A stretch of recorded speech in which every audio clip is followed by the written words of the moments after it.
All right, everyone, let's get started. Let me introduce you to Adam Rossi. He's the president of Blue Sky Custom Homes. Hey, Adam, how are you? I'm well, thanks. All right, I want to hear about Blue Sky and your team before we really dive in. Blue Sky Custom Homes has been around for about 10 years, 20 years total with the remodeling group. We build about 8 to 10 custom homes a year. Julie, my wife, and I own the company. We have 8 employees, project manager, a construction manager, and a director of operations are all involved with each project. Great. Um, I don't know, whatever else you want to know. All right, I'm going to bring Julie in because she also has a lot to say, obviously. Hey, Julie, nice to see Hello. you. Hi there. Yeah, so as Adam said, we've been in business a while. We like to call ourselves a small, big company because we like to keep the processes and teams in place that we need to operate with the customer service you expect from a big company, but still have that nice touch of a small company.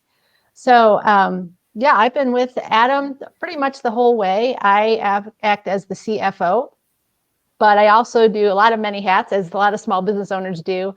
I also handle HR, IT. And on the custom home side, I'm very much involved with the customers. Once we get into uh, the design build and we have floor plans and elevations, we like to get our customers shopping and picking out materials, both exterior and interior. And so I help them out by providing timelines, checklists, contacts. We have preferred vendors that we work with, and I like to get them started working with them. So they'll pick out everything from roof colors to cabinets and plumbing fixtures. And then we assemble all that information back into the custom home budget that we're putting together for them. And there's quite a bit of feedback back and forth there of, oh, this is a little bit higher than what we thought, or this is a little lower material you may want to go with. And we do this iteration with the customer on the custom home side until we land on a budget that's comfortable for them. So I'm pretty much involved with all of that and coming up with all the specifications that we can then hand off to our operations team. So they're ready to go and they know what's being installed and when to install it and who they're working with. Fantastic. I know how very streamlined you all are, especially with that tight team that you have assembled, and then people. That's why I wanted to bring you on too, Mhm. so we could see the face of the person that is going to be working with it. And again, this is what we wanted to do with this educational series, is to let people know what the process looks like if they have not built a custom home before. So I'm literally sitting here as a potential customer, really interested in hearing how this works for sure. So thank you for that too. So all right, Adam, are you ready to dive in? We have some key questions that Sure. we can Yep. ask. And Julie, thank you. And Thank y'all, if you. you're working with Blue Sky, this is who you're going to be working with as well. Mhm. All right, Mhm. let's dive in. Let me bring Julie back out. 1 second. Okay, you ready? I'm I'm going ready. to start with one of the and Julie, I really appreciated that too because she did dive a little bit into what we're going to be talking about picking out different things. So I'm going to start with the most basic of question is how much does it cost to build a custom home? Yeah, there's a lot of different, I think, tenants that goes into the cost of a house. I normally advise and consult with our new prospective homeowners or home buyers that are looking to build a house to understand the major cost components really are going to come down to three major, I guess, parts or elements. The first is the lot that we're going to be building on, whether it's a very difficult sided lot, whether it's steep or it's far off of the main road or it doesn't have any local services. So the lot can have a lot to impact with the construction cost. Difficulty in just accessing the trucks and all the equipment that I've got to get up there during the build for about 11 months, which of course can lead itself to weather. If we've got a difficult lot to access, when it snows and rains, that can also slow construction down. Can I ask Uh, you something real quick? Because I'm going sure. to act like that client again now. Is that something that you are involved in that process as well as of helping people pick out the lot then? Yeah, well, absolutely. I guess I could sort of take the project from where Julian mentioned about selections and kind of picking interior finishes. That's kind of Right. about the 1/3 of the way in point, where the project really starts, and it kind of goes back to like your first process question. Is the process begins with me working with the client. They may or may not have an architect identified yet. They may or may not have a lot purchased or identified yet. So we can work with them from that very early on that we can help them find a lot. We can find real estate agents if they need. We do have a lot of great referrals in the whole metro area. We can then work with getting them architectural referrals. And then let's just say we've got the lot and we've got the architect fired up. Now we got to figure out where we're going to put the lot or put the house onto the lot, how long the driveway is going to be, are there retaining walls, and kind of come with an idea of what type of house are they looking to put on that lot. Is it a ranch with a walkout? Is it a 2-story or a single floor ranch? And there are so many different possibilities that the house can take on form wise. What's going to be best or most appropriate for each lot sometimes is one of those initial conversations that we have. Once we figure out the type of house we're going to build, figure out about where it's going to go on the site, and we do have a site meeting to figure that out with myself and the architect, the homeowner oftentimes. Sometimes we'll bring out the surveyors or the grading engineers if we need to. I'm the guy that kind of builds the whole team. So kind of consider me more of the program manager of a project. I kind of follow it from absolutely literally first appointments to the completion and the certificate of occupancy of the house from a higher level.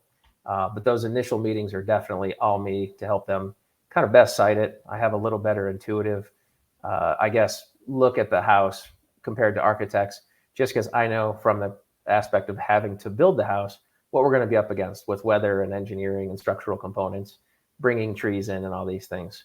So that was kind of like answers a little bit of your first question. And then also it is one of those cost considerations for the house. Do you want me to go on with those other two kind of cost considerations or? Yes, please. I just wanted to add that in there too of how important that is about the actual site itself. Like you said, is it steep? I mean, and it sounds like what you do is help people pick out what would be a barrier or if they could deal with that, or if Yeah. it's something that they can come up with a cost that it's worth it to them. So I appreciate that too. So yes, talk about some other elements of the Yeah, cost as sure. well. Absolutely.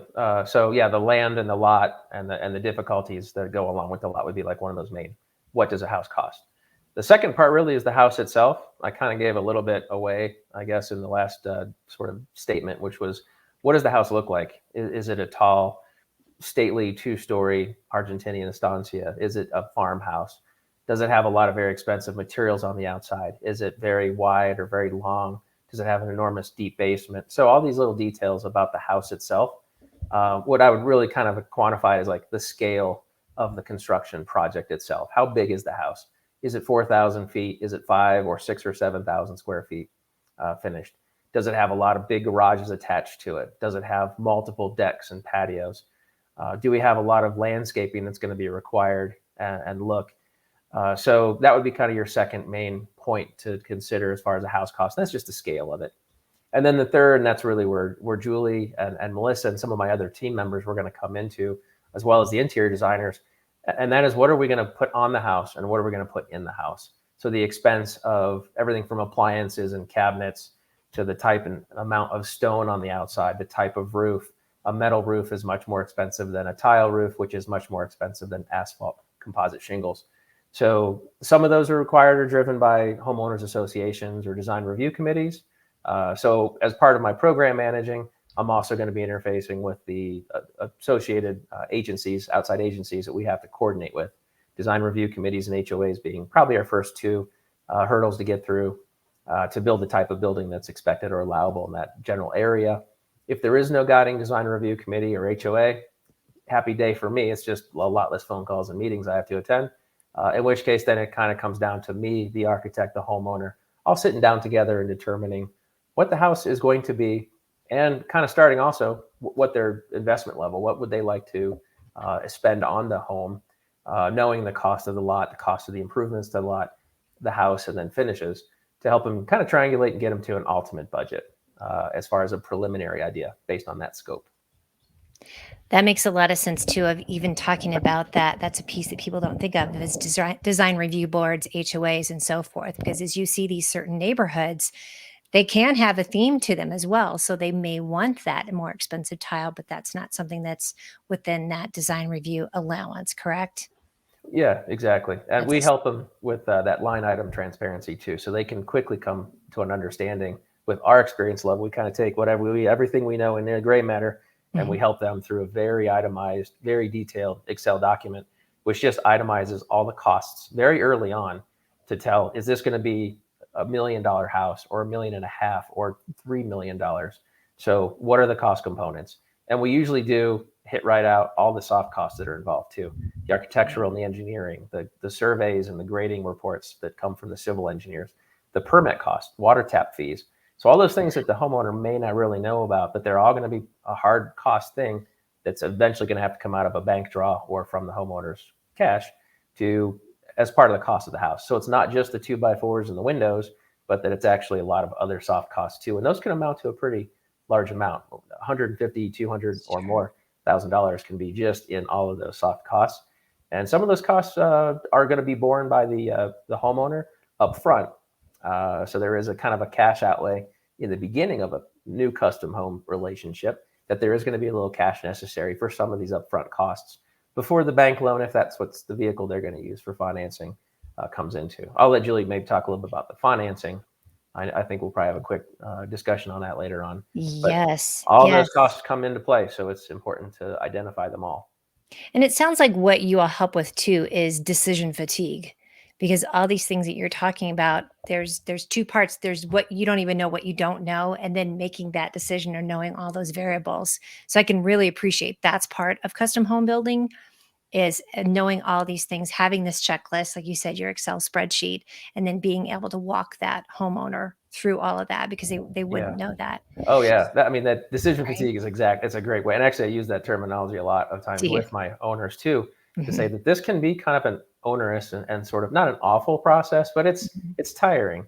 It's a lot of late nights thinking about everything from cabinet knobs to how long the driveway is, and do we need to buy 4 trees? So there's so many decisions that are going to go into that design of the house. As we first stated, we're custom. We start with a blank white sheet of paper. We don't build a production. We don't have a standard layout or a standard house that we build. Every single one that we've done in our history has been completely from literally concept forward. So the decision fatigue that you mentioned just comes in. There's so many decisions and selections to make, and we'll take them through. And that's largely Julie and our interior part of the team, with the interior designers, with Melissa, our operations director too, to really kind of follow along a sequence, right? There's almost a project schedule before we even start the house. And that project schedule is really around what day should we start the cabinet selections? When do we have to have the cabinet selections kind of definitive? When do we need to put the deposits down, and how long are they going to take to order and ship to site? Wow. So we help them through not only the decision making, but also the sequence of when we're going to need those items, the costing of those items, and how they play against our original kind of preliminary budgets, so that all along the whole, let's call it a 5-month process, as far as the design period before the permits are into the building department, we're going to be going through all of those. So we're going to touch on every material in the house, but we do it in a pretty methodical, very process-oriented way. Right. Julie and I are both very process and systems oriented, very metrics. Is that how your brains work best? That's your absolutely. That's your super high level of detail. Yeah, right. Yep. Yeah.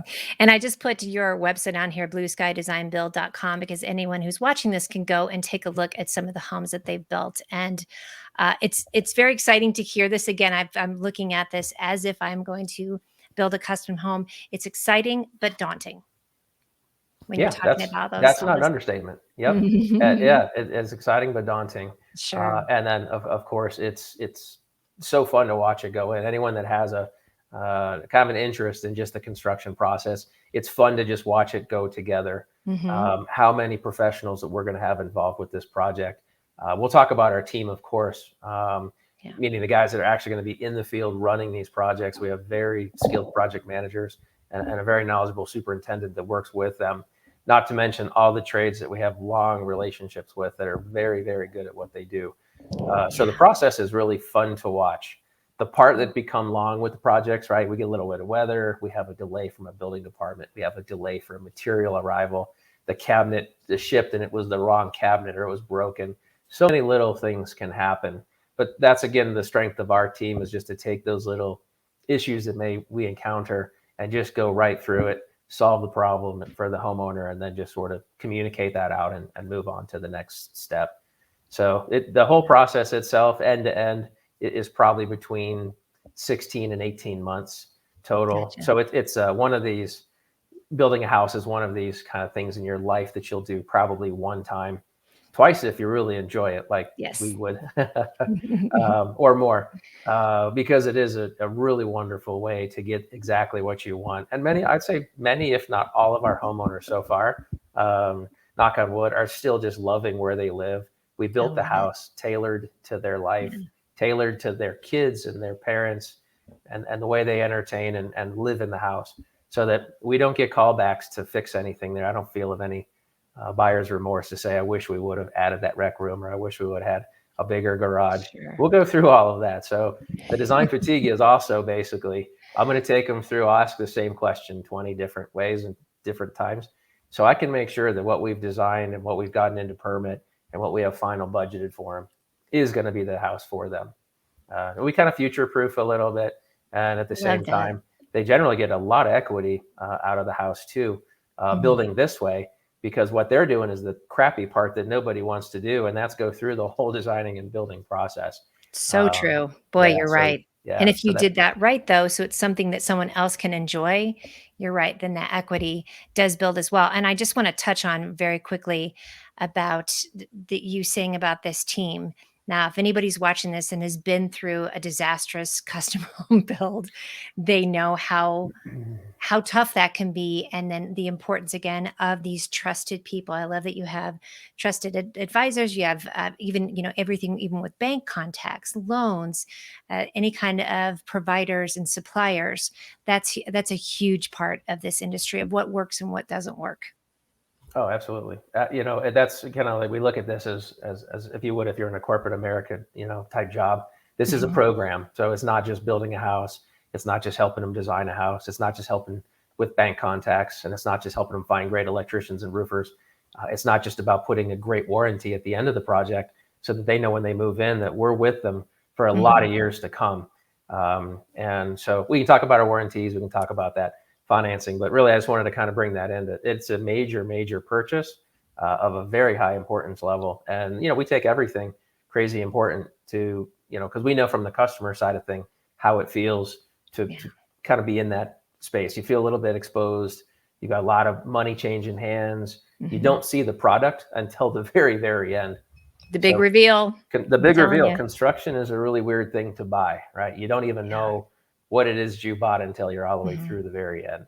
And I So, and I know that's one thing that you just do, is help them envision it as well, which oh is yeah, a huge piece of that, because if you can't envision it and then see that process along the way, then it's tough, and it is very personal. Thank you for bringing that up too, of that yeah. this is their home. This is where they're going to raise their children, bring their family in, their friends in, and so that's a huge piece of it too. So with that being said, because you're saying too of how much that goes into custom build, is it more expensive to custom build or to just buy a home?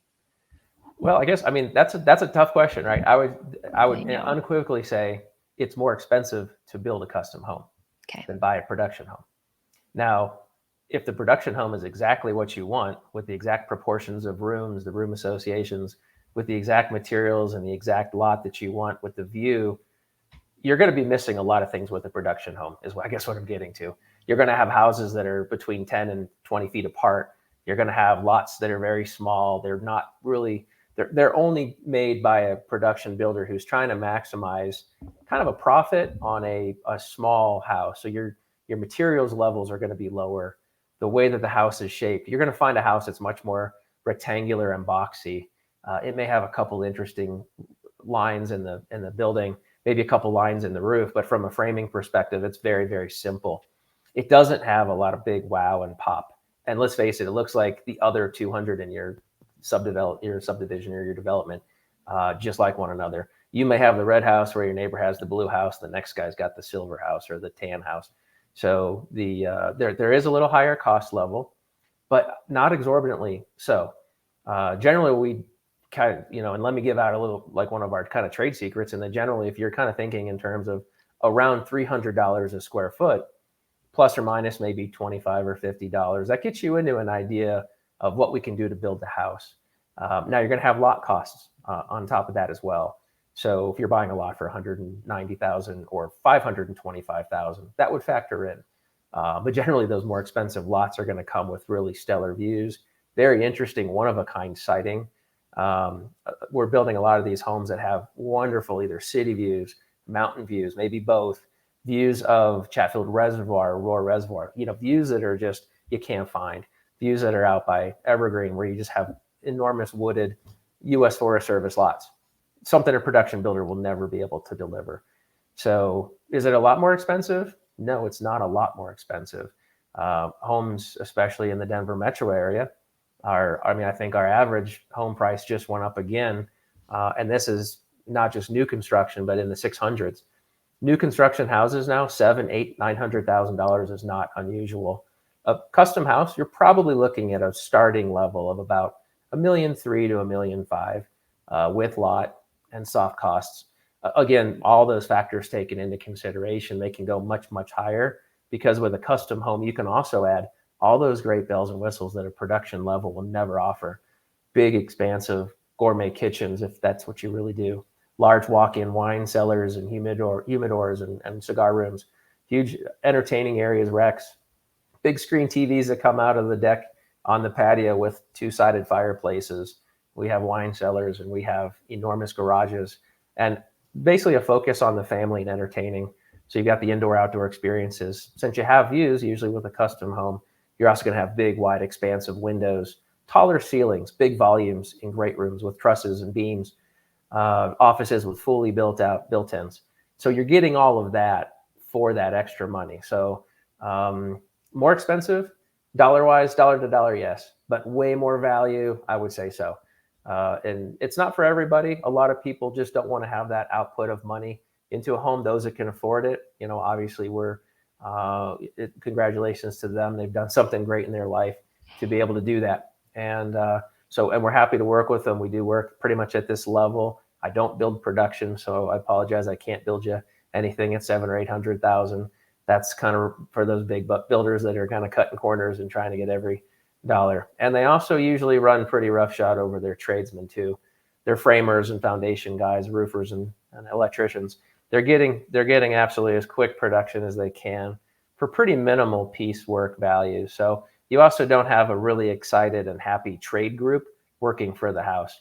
The trade group that works with us are excited to build what they do. And many times our homeowners end up talking with a lot of them on site during our site walks. And it's a much more immersive, I think, experience for our homeowners than it would be production, where the homeowner or the builder doesn't want the homeowner, right? They're like, stop, don't come, you're not allowed on site. We'll invite you to 2 or 3 walkthroughs, where our homeowners generally are on site at least once a week, sometimes many more times.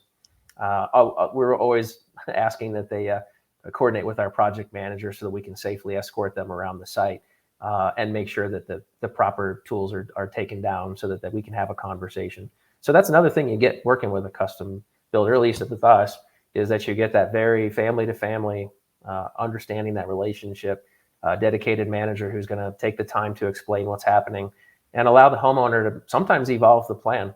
Again, a custom home builder we allow a homeowner to make little changes along the way. Some cost money, some don't. And a production builder would say, nope, there's no changes at all. You get the tan carpet and the plain white 6-panel colony doors, and there's no change to that.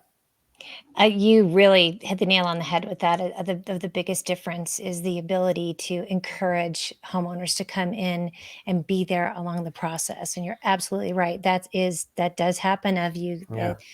nope, you can't come in. Don't mess with it. And I will say on a kind of energetic level, having somebody working on your house who enjoys their job, that to me, that matters a lot. Also, I Yeah. love south-facing driveways. Let me just say, That's living right. here in Colorado, you Mhm. want a south-facing driveway. Absolutely. So it's picking out things like that I love. So You're because absolutely this is right. a series, we have so much more that we're going to be diving into in this series, and this gives you an idea of all the things we're going to be covering. I'm going to bring Julie back in here again because Yeah. I want her to have that last word. Okay. Anything else you want to add in about custom homes and anything we can close up with? I think just knowing that, Adam and I are who you're going to be working with, and the team that we've built, we're very proud of. It's one of the perks of being a business owner is you get to choose your coworkers. So we've done a good job, I think, of trying to really build that team aspect. Bring in some diversity so we have some new ideas, but also make sure everyone gels and everyone's got the same attitude and the same vision to really put the customer first and make them part of our Blue Sky family. Yeah, and promote from within too. Our director of operations, Yes. Melissa, she was a project manager for 3 years before she ended up taking on that role, just because that was just a perfect fit for her personality, very detail-oriented person. So, again, you mentioned me about the people having a passion for building, a passion for homes. So once you have that built, you have a very nice person at the core who wants to learn and wants to grow. Julie and I like to provide an opportunity in the company to kind of grow, maybe even experience different job titles after a few years too, because every job can get a little burnout after 4 or 5 or 6 years. Well, I would say company culture is indicative of how well a company does. So Mhm. I would definitely be very proud of that because, again, that shows how your company works in the first place. So, do you want to touch on finance and then we'll close up because we have more episodes that'll have a ton of more information too? Sure. Being the finance person, I do all the accounts payables, accounts receivables. And so when working with custom homes, a lot of times, most of the time, we're working with someone who has a bank loan. And every bank is a little different. We have multiple bank contacts to try and help you find the right fit for your situation. And they offer different programs. They can do sometimes single close, where you're just having one closing and you got your interest rate locked in. But they all have a different process when it comes to their draw process for how we and the subs get paid. And sometimes it can be a little daunting, but we're pretty used to all the different types of ways that they do it. And so with me and my team, I have Monica on board as the office manager. She helps me put together those draws. We make sure everything's approved and on the up and up before the bank goes out and does the inspections, approves the money disbursement, and then we kind of go from there. So we definitely can help our customers get in touch with the right contacts at the beginning, and then we help them all along the way. Just make sure that the finances are in place and organized, and lien waivers are in place. So just keep the homeowner protected.